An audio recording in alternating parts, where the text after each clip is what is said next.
Welcome to another episode of Get Paid for Your Pad. We're almost at 400. And today I'm talking to Miss Cythnias Tant. And she is one of our Legends X students, but she's also a business owner. She owns 3 businesses. One of them is Gulf Coast B&B Rentals, vacation management rental company out of Florida.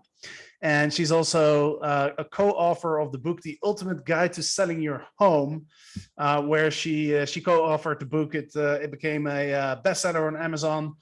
So she did a great job with that. And in the book, she talks about how to make short-term rental properties work when you invest in them.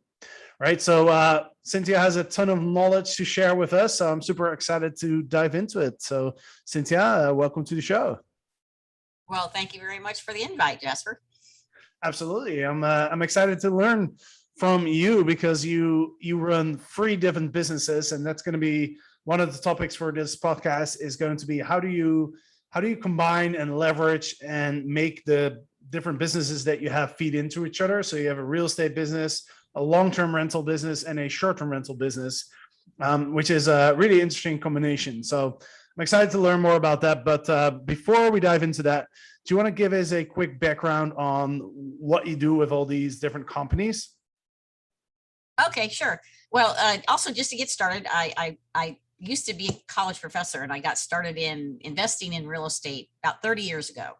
So I've been investing in real estate for quite some time here in the Pensacola, Florida area. So I'm in the Panhandle of Florida, and started out not knowing what I was doing, but I had a realtor who actually was an investor also, and got me into multifamilies, historical homes, and things like that. Now, 30 years ago, obviously no Airbnb, no Vrbo.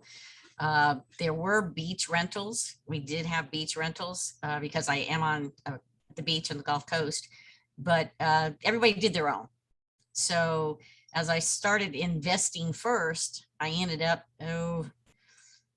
20 years ago, becoming a real estate agent when I left academia, because I was a professor for 20 years, and started investing again. And that's how I got into the investment part of it. So once I got my license, I then became a broker. Have had my own company now for 11 years. And about 6 years ago, created a company to go into long-term rental management. And as I was educating people about buying houses and investing in houses, it was kind of a natural fit because they needed property management from a long-term perspective. And then 4 years ago, started Gulf Coast B&B Rentals for the Airbnb Vrbo short-term rentals. Now, because we're a vacation destination, Vrbo has been here quite some time, probably about 15 years, I guess, on the beach. So they have a real good foothold into Pensacola Beach, and then bringing Airbnb on. So I use both platforms for it. But what evolved, which Jasper, I didn't even think about this when I initially added Airbnb, was I have Airbnb clients who come and stay and want to buy. So if they're in town, I'll show them houses and therefore then bring them on either as a long-term renter owner or a short-term Airbnb. So then because I have property management at both, I'm able to manage both sides of it. So it's been working very well. 2020, which was supposed to be a rough year for COVID, Florida was wide open, started in June, and I was able to convert 12 B&B guests into homes. Either they just wanted a home or they did want an investment property. So it's been real interesting. I didn't anticipate that whole little circle until it started happening.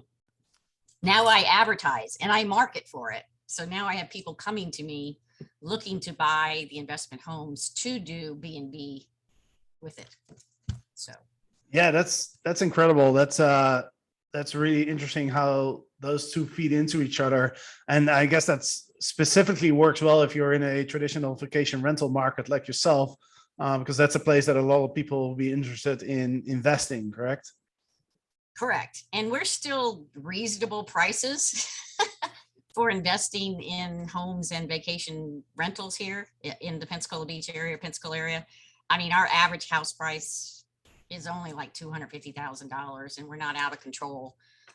So you can get a Gulf front condo for less than 300,000, which you're not going to get that in other locations. So that also is a driving factor. Now, most of our investors are more in our southeast of the country, like from Texas on over to the coast in North Carolina and up through the Midwest. So that's where we get most of the people who invest in this area. Now you mentioned that the houses are still pretty affordable, $300,000 for a condo on the beach. That sounds pretty attractive. But Yes. we've also seen, especially the remote markets that that you're in. We've also seen prices go up quite a bit in the last couple of years. Have you experienced that as well?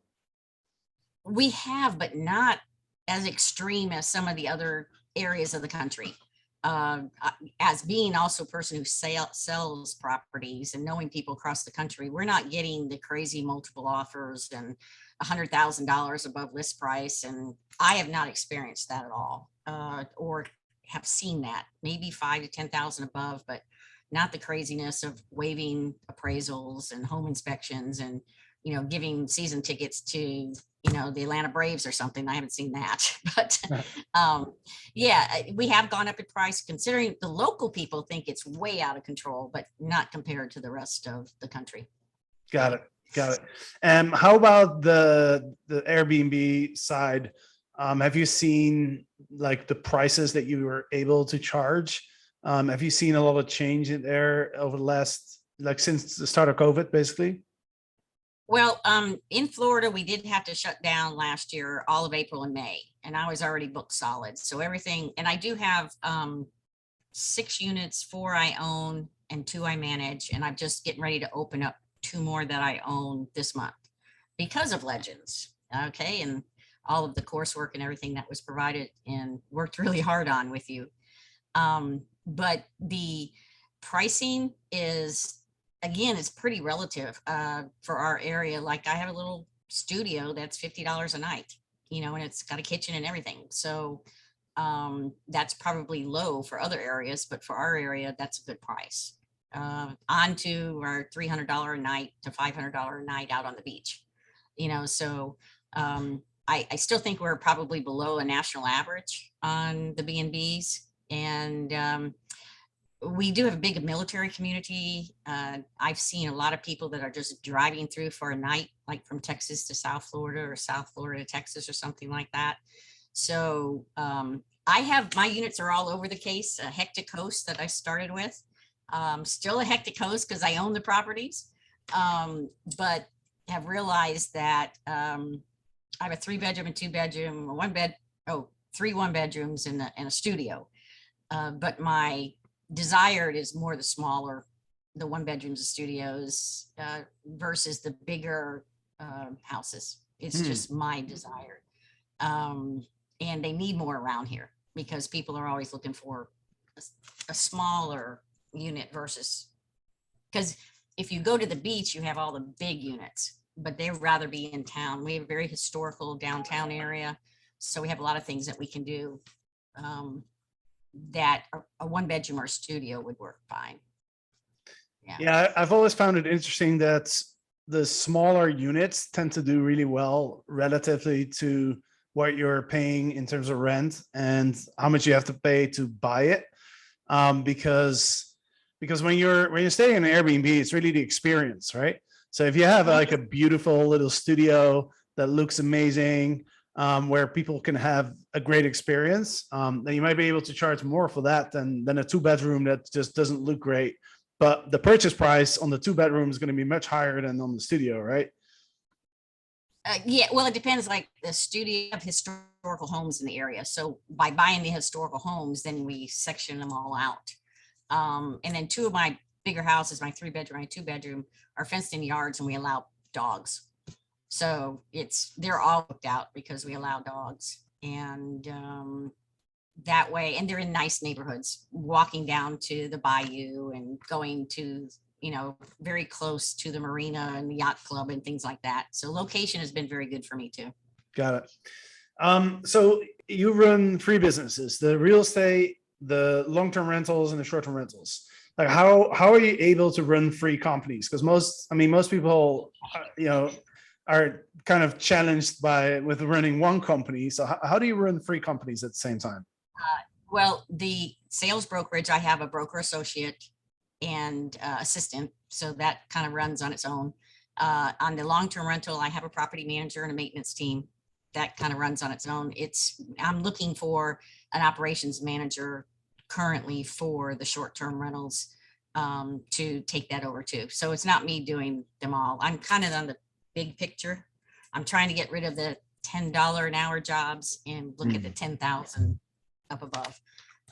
Mainly because I'm getting closer to retirement. So I'm getting all the systems in place provided by Legends X. And that was just awesome. You guys did a great job. I learned so much, and I'm still with you, Mastermind, and just implementing those and having those all in place to sit back. So, Yeah. and just from the big picture, the overall picture, and be running, not in the business, but outside, and really running the business from the top view. Yeah, I can totally imagine how that becomes like a necessary aspect, right? Having systems in place and having team members, because otherwise there's no way you can run these three companies at the same time, right? No. It was hectic as I was expanding, but as I've put people into place that are actually potential people to buy my companies in the future, they're working hard to make that happen on their end. So they're learning the same way. So I want to talk a little bit more about how your three companies kind of work together and feed off each other. You mentioned that the Airbnb guests that are staying in your short-term rentals are often interested in buying a vacation home. So then you can take those people on as clients for your real estate business, and potentially also for your short-term rental management business or long-term management business when they have bought the unit and then they want to make some money with it. So it's almost like your Airbnb guests are pretty hot sales leads for your other two businesses, which is pretty cool. Are there any other type of synergies that you see? Well, not only, and I would say probably at least half, maybe 60% of the Airbnb guests coming in are actually going to buy their own home. So they're coming in as a homeowner, and then 40% would be the investor that's here. I have in my unit and in my digital guidebook that if they want to own a slice of heaven while they're there, I explain a little bit about investing here and why they may want to invest and own something like that they're staying in. So that's evolved into people saying, never thought about that. Because people also, again, being a military community, a lot of people want to retire here while they're still working. So we get them involved in either the long-term rental or the short-term rental program by purchasing through us. And some of them never even thought about it until they got here. So once they look at that, they'll call me and, they'll say, hey, I didn't think about this. Show me what you got, kind of thing. So that's worked that way too. Yeah. And then I also advertise on people signing up, on my Vrbo and Airbnb site, that I am a realtor. So they know coming in ahead, if they're going to be coming and looking, then coming down and looking and realize I'm a realtor that can help them. So. Yeah, that's really powerful. Let's talk a little bit about masterminds. And you are in our Legends X Alumni Mastermind, which is a mastermind for anybody who goes through the Legends X program, which is great to have you in there. I've also noticed, I've been stalking you a little bit on Facebook. So I also noticed that you're a member of a number of other masterminds as well. And I know you've been in our groups for quite a while, and I know you're a big fan of investing in yourself and investing in masterminds. Can you talk a little bit about the value that you're getting out of those masterminds? That's a great question, Jasper. Being a former educator, a college professor, I went through college 10 and a half years to get a PhD because I'm a constant learner. You know, I love it. I love educating people and also enhancing my education.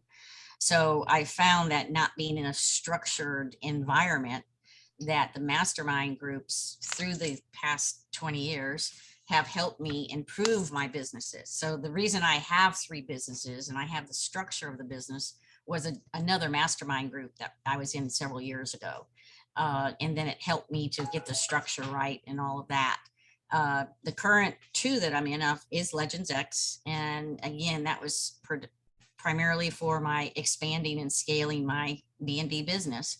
And the other one I've been in longer is strictly for sales. It's for the sales brokerage and highlighting it. And they're the ones who actually have helped me put together the marketing and everything for the 3 different companies and advertising like that. But and we visit every let's see, 4 times a year and stuff. So we actually physically see each other and things like that, plus every month.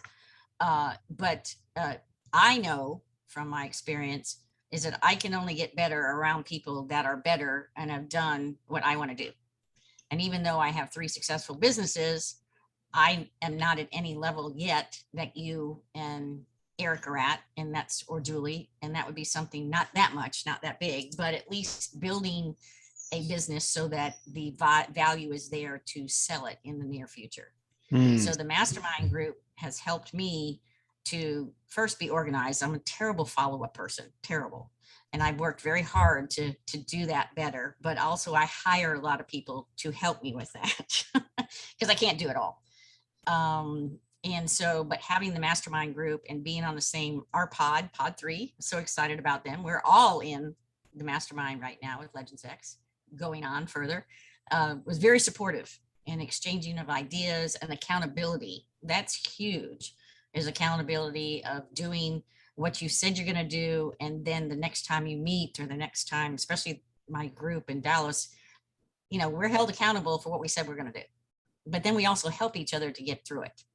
And then the sharing of the knowledge is huge. I'm real big at that. But then making sure what gets done and assisting if it doesn't get done. What are your, you know, bottlenecks? What is it? My biggest one was doing so many $10 little jobs that I didn't need to do. So hire the people to help you do it and get it done and start looking at the bigger view. And also giving up a little bit of control. You know, sometimes those of us who are at this level, we don't want to do that. So I've learned a lot that other people can do a better job than I can at certain things. Yeah, and you know, you mentioned pot free. So for the people that are listening, in Legends X, the way we structure the program is we put everybody in a pod with about 8 to 10 people, and every week those pods get together on a Zoom call with one of our coaches, either myself or Julie, or in the future we'll have more coaches as well. And we call those accountability calls. And those are just really designed to make sure that everybody does their homework every single week, because that's, in the end of the day, that's what drives results, right? And it's interesting with accountability, right? If you need to show to other people what you've done and your homework, it's like that gives you a big push to actually get it done, right? Because you don't want to be that one person who's like, oh, I didn't do anything this week. Oh, I know. And man, the system that you had up for the first 90 days, it was hard. I mean, that was pushing it. I didn't get all my homework done all the time, but towards the end, I was just like, oh my God, 8 hours. Okay, I've got to do this. I got to get this done. I got to catch up. But I needed to kick myself in the butt to get it done. It's just right now for us, we are in our biggest tourist money-making season, and I'm doing 90 days. So, Yeah. but it was very well structured, coming from again a teaching professor background curriculum. The program was just amazing, and it forced us to do things and to really think about where we're at and where we want to go, and then providing the playbook. I mean, just having structure. And I did sign up and end with Hostfully and Wheelhouse and Stripe, and all of that are being put into place. again, trying to go from that hectic host up to, oh my God, where am I going to? I forgot what I was supposed to go to next after hectic host. What's the next thing? Rising star or legend? Yes.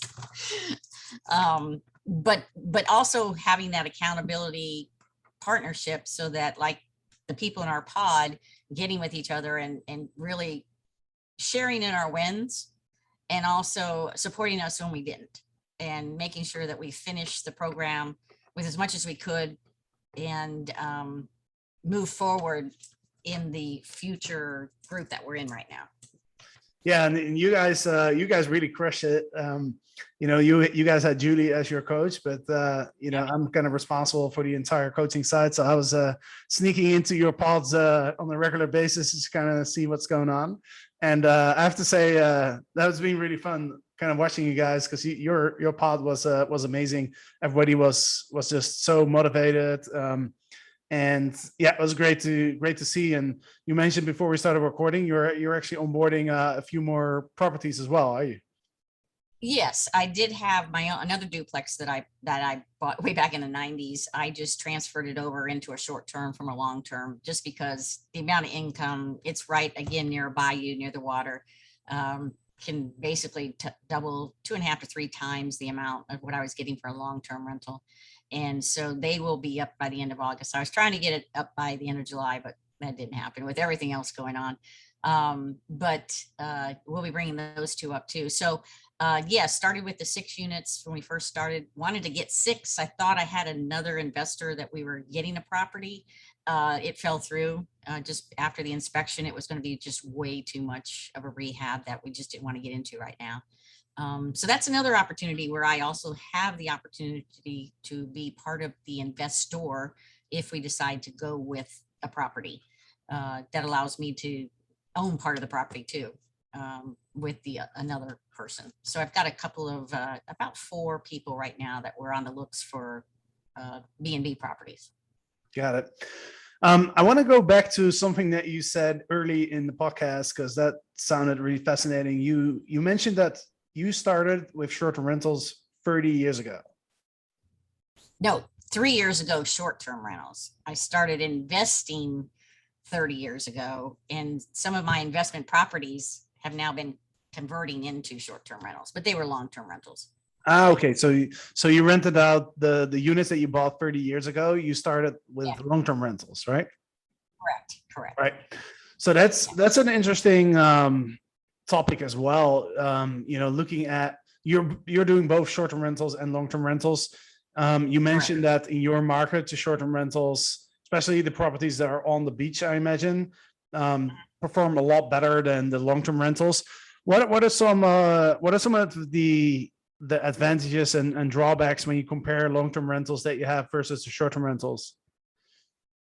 Wow, that's a very good question. I personally have converted all of my long-terms to short-term. Now, the people that I manage on our long-term rentals, I have approached several of them to convert theirs. Some people just want to have the steady income coming in. We're still working on that part. I haven't been able to convert any of them yet, but I'm still working on that.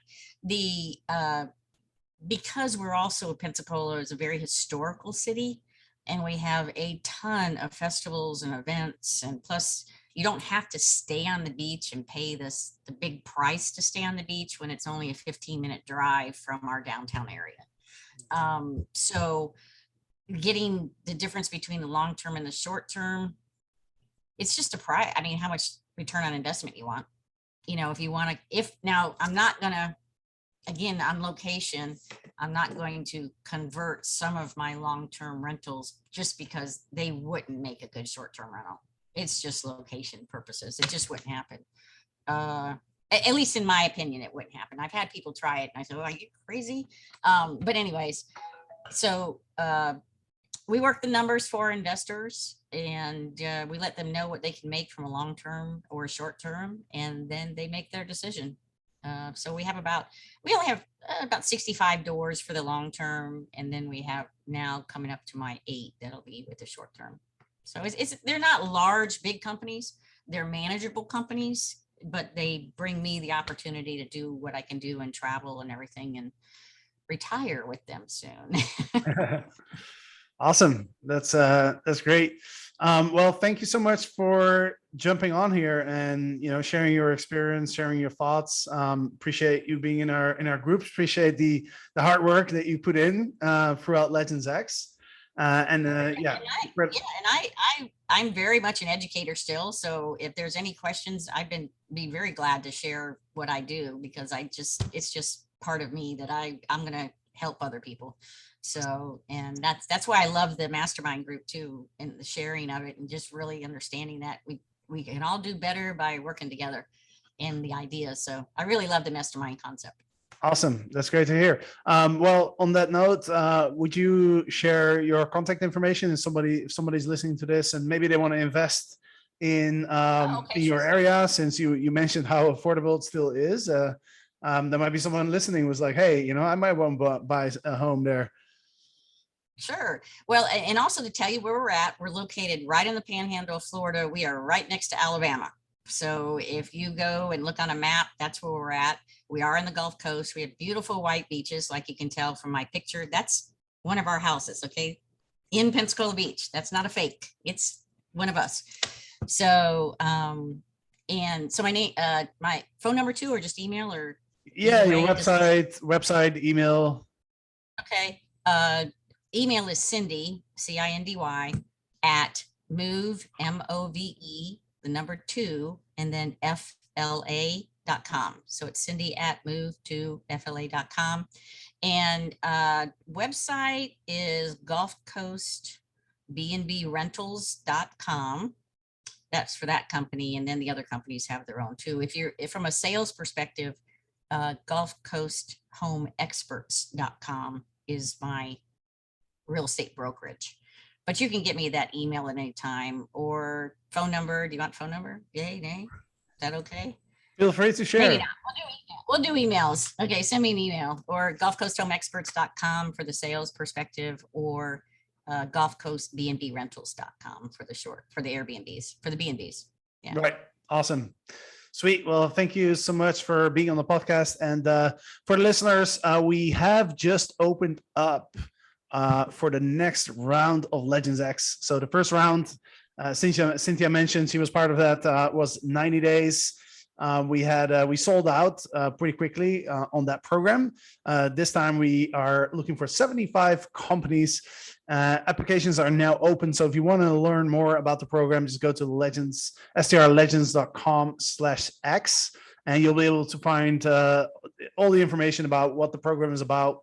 You'll see there some videos from some of the people that just went through the program, and it's been a great success. I could say every single company made it through the 90 days, and the feedback that we received was pretty incredible. So if you want to really skill your company, grow your company, get out of the hectic host position where you're working in the day-to-day every single day, and if you want to start creating systems and hire team members to take over the $10 task that Cythnia was referring to, that's one of the things that we talk about, how as business owners, we need to focus on the $1,000, $10,000 an hour higher level tasks that really grow our business. So that's what we teach in the program. So if you're interested, go to legends.com/X, and we'll have applications open probably for like a week or two. So yeah, with that said, Cythnia, thank you so much for coming on, and yeah, appreciate you being in our programs. Any final thoughts for the listeners?